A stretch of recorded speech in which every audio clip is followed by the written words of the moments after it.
Hello boys, welcome back to another interesting session of video tutorials, and this is meant for class 12th biology students, and this is meant for 18th July 2020. If you remember, we have been discussing about human health and diseases. In our previous sessions, we talked about vaccines, vaccination, immunization, types of immunization, what actually helps us to have better immunity so that immunization will be good. And I want all of you to remember the principle called memory. So our immunization is based on the principle of memory. And sometimes, as I said, our own immune system will recognize wrongly self and non-self. That means it cannot distinguish what is mine and what is not mine, self and non-self. Then it becomes autoimmunity. So in autoimmunity, the abnormal immune response in which the immune system fails to properly distinguish between self and non-self, and unfortunately attacks self body parts. And last class I said rheumatoid arthritis, insulin dependent diabetes, chronic anemia, chronic hepatitis, Graves disease, myasthenia gravis, all these are autoimmune disorders.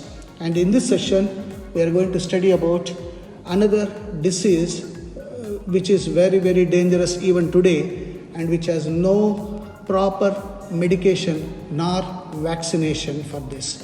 The whole world is trying its best still to find out the vaccine, but so far we have not met with success.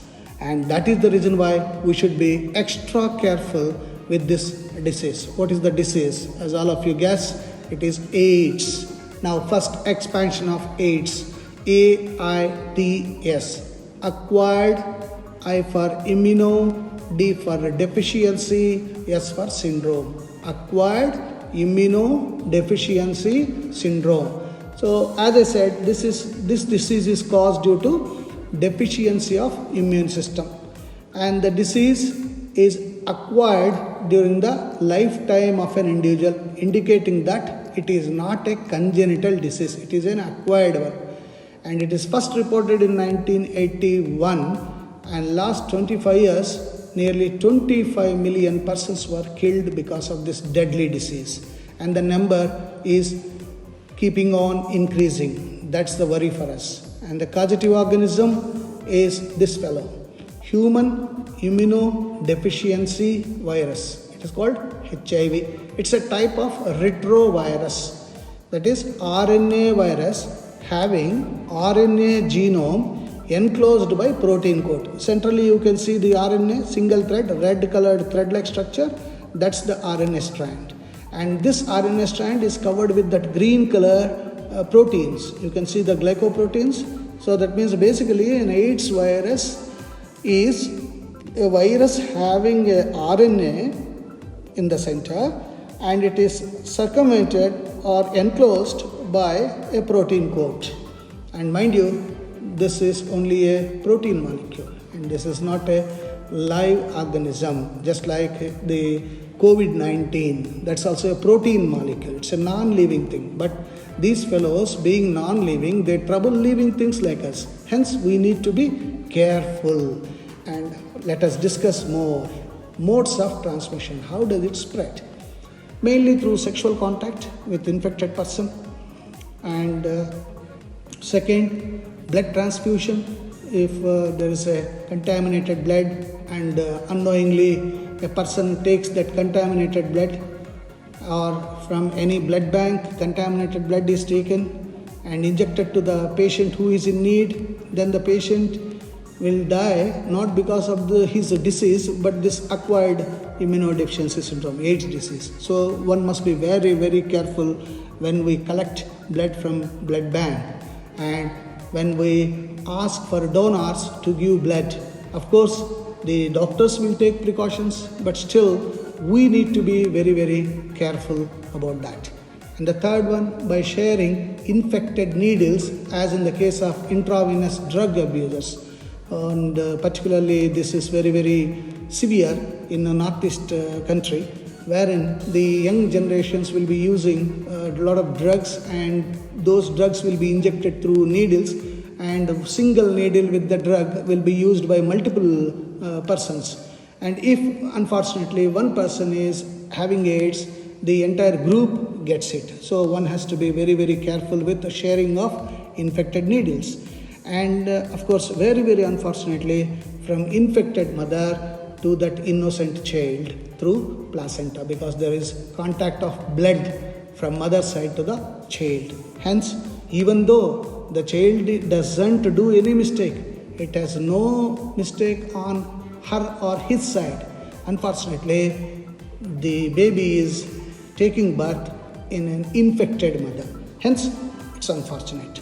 For individuals with multiple sexual partners, drug addicts who take drugs intravenously through veins, individuals who require repeated blood transfusions, and children born to an HIV-infected mother have high chances of AIDS. And what is the cause? Body fluids, not just by touch. So this feeling was there that if we touch any AIDS patient, the AIDS will come to us. No, so far no, at least. It's not by touch.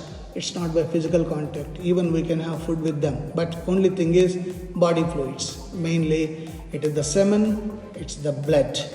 Semen and blood and intravenous injections. So it takes a few months to few years. That is the problem. By the time person realizes that he is suffering with HIV or HIV is inside, HIV infection is there, already it may be 5 to 10 years, which is a very long time. And maybe in this long period, he may make other people also to have AIDS. So he may spread, not knowing that he himself or she herself is an AIDS patient. Hence, that's a sort of disadvantage, even though it is advantage for some people, because at least 5 to 10 years he can live happily without any mental tension. And mechanism, how this virus spreads. Basically, HIV is a RNA virus. All of you know HIV is a retrovirus, and what is its target? The T lymphocytes, helper T cells.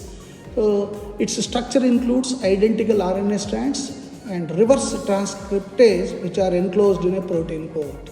What is reverse transcriptase? For that, we must know what is transcription. Transcription is DNA forming RNA. Double-stranded DNA undergoes replication and forms a single-strand RNA. This is transcription. Now, reverse transcription. Single-strand RNA duplicates itself or takes another strand and becomes DNA. This is reverse transcriptase. And the target cells, as I said, macrophages and T lymphocytes. So HIV first binds to receptor and a host macrophage where fusion of HIV takes place. First, there should be proteins which act as receptors which are present on the surface of the host cell, and that should receive the HIV. This is the first thing. That should give you an idea for future scientists. If we can remove those receptors, or if you can make those receptor proteins non-receptive to HIV, I think we have solved the problem. So think on those lines when you are free and when you become a big man. And HIV RNA, viral RNA, released in cytoplasm, which undergoes reverse transcription with reverse transcriptase enzyme. Of course, for RNA to become DNA, there must be a reverse transcriptase enzyme. Again, second chance God is giving to us. If we can stop this, if we can eliminate, if we can make reverse transcriptase enzyme non-functional, again, the RNA strand of the virus remains RNA. It won't become viral DNA. The problem is when viral DNA gets formed inside the cell. So if you can stop that viral DNA, I think there is no infection. So this is second chance that God is giving us to control this fellow. And viral DNA enters host nucleus and integrates with host DNA transcription. And new viral RNA forms viral genome and some translates into cytoplasm to new viral proteins. So viral proteins, RNA moves to surface of the cell, buds off as new HIV. This is how the infection spreads. And they target the T lymphocytes, replicates, produce progeny virus and reduce the number of T lymphocytes. Look at that.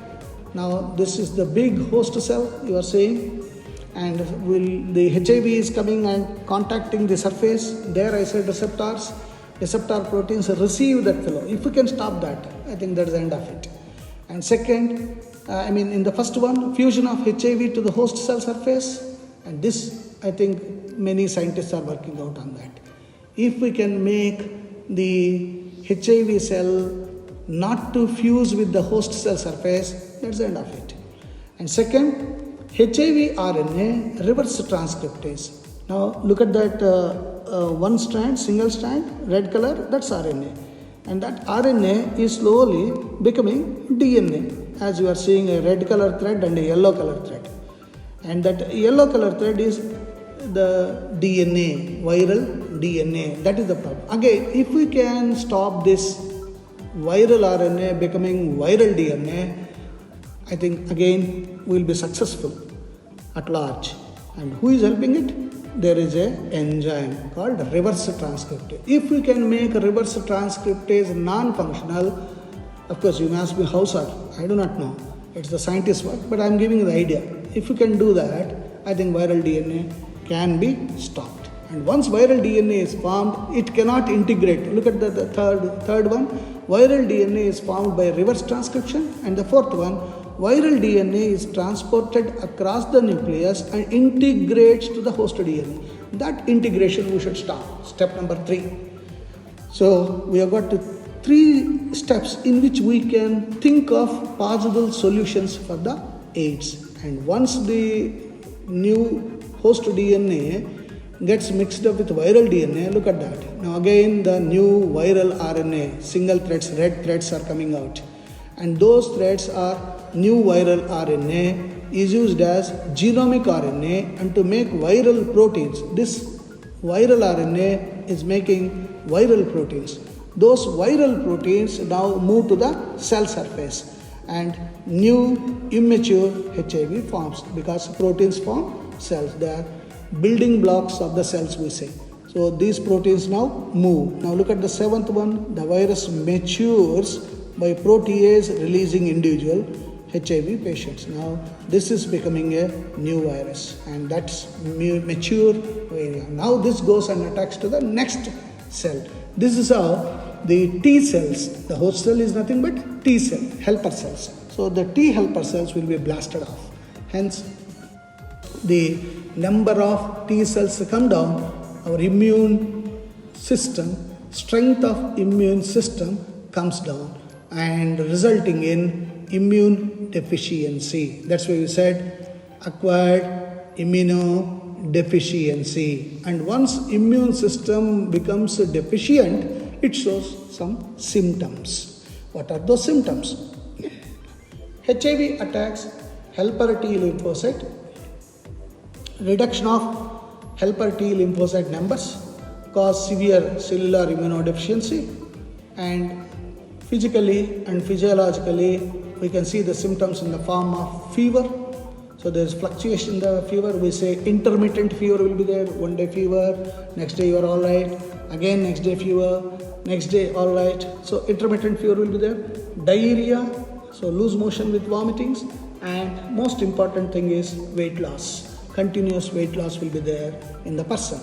And since there is a deficiency in the immune system, it's an open field. Our body, our anatomy becomes an open field for all the pathogens to enter because there is no soldier to protect.